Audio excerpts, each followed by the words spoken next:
Hi, dear friends. എല്ലാവർക്കും അമ്മൂസ് കിച്ചണിലേക്ക് ഒരിക്കൽ കൂടി സ്വാഗതം.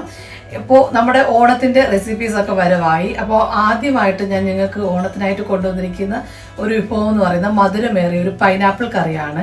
അപ്പോൾ പൈനാപ്പിൾ കറി നമ്മുടെ സദ്യകൾക്കൊക്കെ പ്രധാനമാണ്. അപ്പോൾ ഇത് ഒരു വ്യത്യസ്തമായ ശർക്കരയിൽ തയ്യാറാക്കുന്ന രുചികരമായിട്ടുള്ള ഒരു മധുരമുള്ള ഒരു പൈനാപ്പിൾ കറിയാണ്. അപ്പോൾ നമുക്ക് നോക്കാം എങ്ങനെയാണ് ഈ പൈനാപ്പിൾ മധുരക്കറി തയ്യാറാക്കുന്നത്. ഇതിനാവശ്യമുള്ള ചേരുവകൾ എന്തൊക്കെയാണെന്ന് നോക്കാം. അപ്പോൾ നമ്മുടെ ഈ പൈനാപ്പിൾ മധുരക്കറി തയ്യാറാക്കാനായിട്ട് ആവശ്യമുള്ള സാധനങ്ങളാണ് ഞാനിപ്പോൾ എടുത്തു വെച്ചിരിക്കുന്നത്. പൈനാപ്പിൾ വേണം കേട്ടോ. ഒരു പൈനാപ്പിൾ മുഴുവനായിട്ട് എടുത്തതാണ്. അതിൻ്റെ ആ കറുപ്പൊന്നും വരാൻ പാടില്ല. നന്നായിട്ട് കഴുകി വൃത്തിയാക്കി ചതുര കഷ്ണങ്ങളാക്കിയാണ് വെച്ചിരിക്കുന്നത്. പിന്നെ വേണ്ടത് ശർക്കരയാണ്. ശർക്കര ഇപ്പോൾ ഞാനിതിൽ കുറച്ച് കൂടുതലാണെന്ന് നിങ്ങൾക്ക് തോന്നും. ഒരു ഉണ്ട ശർക്കരയും പിന്നെ ഒരല്പം കുറച്ചും കൂടെ എടുത്തിട്ടുള്ളൂ. അത്രയും മതിയാകും. ശർക്കര ഒരുപാട് കൂടേണ്ട ആവശ്യമില്ല. അപ്പോൾ അതൊന്ന് നന്നായിട്ട് ഉരുക്കിയെടുക്കാനുള്ളതാണ്.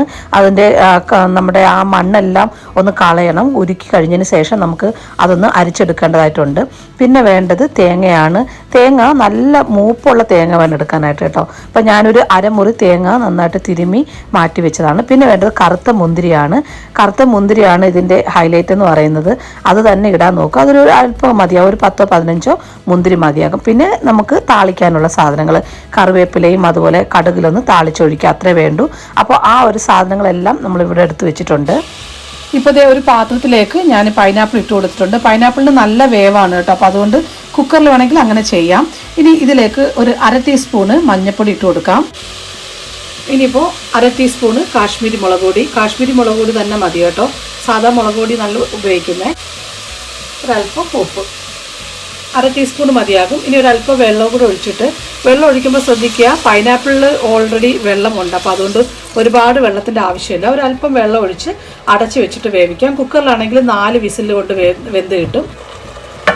അപ്പോൾ ഇത് ആദ്യം ഒന്ന് മിക്സ് ചെയ്ത് കൊടുക്കുക. ഇപ്പോൾ തന്നെ ഇതിൽ വെള്ളം ഇറങ്ങിയിട്ടുണ്ട്. ഞാനിപ്പോൾ കുറച്ച് വെള്ളം മാത്രമേ ഒഴിച്ചിട്ടുണ്ടായിരുന്നുള്ളൂ. പക്ഷേ പൈനാപ്പിൾ നമ്മൾ വെന്ത് കഴിയുമ്പോൾ അതിന് ഒത്തിരി വെള്ളം ഇറങ്ങും കേട്ടോ. ഇപ്പോൾ അവിടെ പൈനാപ്പിൾ നന്നായിട്ട് വെന്ത് വന്നിട്ടുണ്ട്. ഇപ്പോൾ ഞാനിതൊന്ന് ഇങ്ങനെ ഉടച്ചു കൊടുക്കുമ്പോൾ തന്നെ കണ്ടോ, ഇത് സെപ്പറേറ്റ് ആയിട്ട് ഇങ്ങനെ ഉടഞ്ഞു വരുന്നുണ്ട്. അതേ രീതിയിലാണ് വേവിച്ചെടുക്കേണ്ടത് കണ്ടോ. ഇപ്പോൾ ഞാൻ നന്നായിട്ടൊന്ന് ഉടച്ചു കൊടുത്തു. അതല്ലാന്നുണ്ടെങ്കിൽ നിങ്ങൾ മിക്സിയുടെ ജാറിൽ വെച്ചിട്ട് ഒന്ന് ക്രഷ് ചെയ്തെടുക്കുക കേട്ടോ. അപ്പോൾ നമുക്ക് തേങ്ങ നന്നായിട്ടൊന്ന് മൂപ്പിച്ചെടുക്കണം. അപ്പോൾ അതിനായിട്ട് ഞാൻ 1 സ്പൂണ് വെളിച്ചെണ്ണ കോക്കനട്ട് ഓയിൽ ഒഴിച്ചു കൊടുത്തിട്ടുണ്ട്. ഇനി നമുക്കിതിലേക്ക് തേങ്ങ ഇട്ടൊന്ന് നന്നായിട്ടൊന്ന് മൂപ്പിച്ചെടുക്കണം.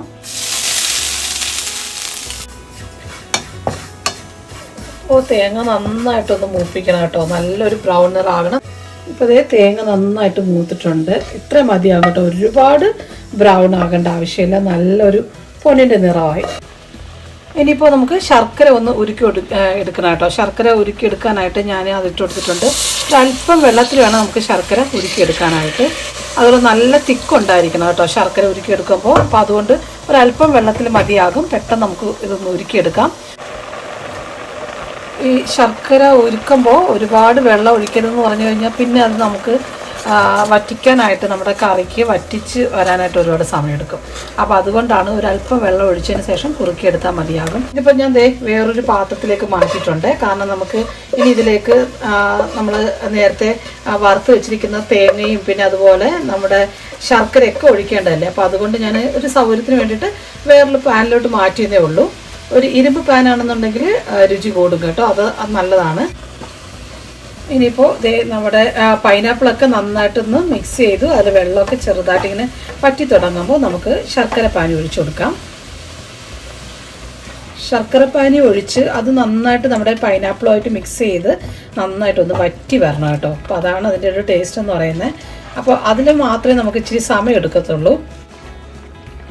നമ്മളിപ്പോൾ ശർക്കര ഒഴിച്ച് കഴിയുമ്പോൾ തന്നെ നല്ലൊരു ഡാർക്ക് കളറാണ്. അതാണ് ശരിക്ക് ഇതിൻ്റെ ഒരു കളറായിട്ട് വരുന്നത്. അപ്പോൾ ഇനി ഇത് വറ്റിക്കൂടെ കഴിയുമ്പോൾ നല്ല ഒരു കളറായിരിക്കും.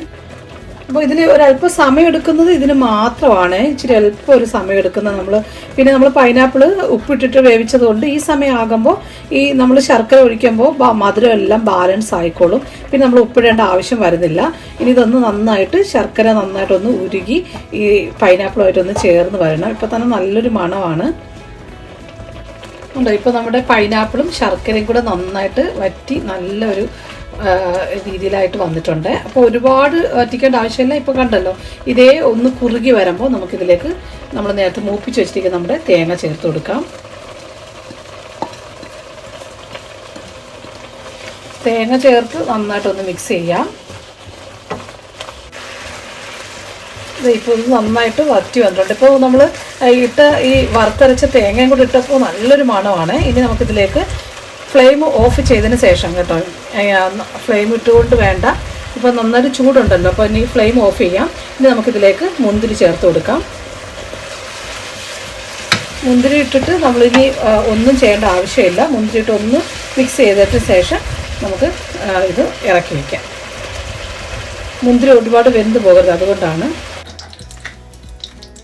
1 സ്പൂണ് വെളിച്ചെണ്ണ ഒഴിച്ചു കൊടുത്തു. നമുക്കിതിലേക്ക് ചൂടാകുമ്പോൾ കടുകിട്ട് കൊടുക്കാം.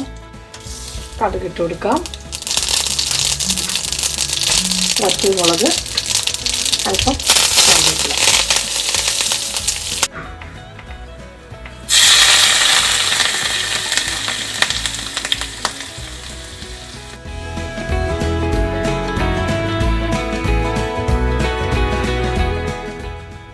അപ്പോൾ കണ്ടുവല്ലോ, വളരെ രുചികരമായിട്ടുള്ള ശർക്കരയും അതുപോലെ തേങ്ങയുടെ മണം, അതുപോലെ നമ്മുടെ ഈ പൈനാപ്പിളിൻ്റെയൊക്കെ എല്ലാവരും ടേസ്റ്റ് വളരെ വ്യത്യസ്തമായിട്ടുള്ള രുചികരമായിട്ടുള്ള ഒരു പൈനാപ്പിൾ കറിയാണ്. എല്ലാവരും തീർച്ചയായിട്ടും ട്രൈ ചെയ്ത് നോക്കുക, നിങ്ങളുടെ കമൻസൊക്കെ അറിയിക്കുക. അപ്പോൾ മനോഹരമായ മറ്റൊരു റെസിപ്പിയുമായി കാണുന്ന എല്ലാവർക്കും താങ്ക് യു സോ മച്ച്.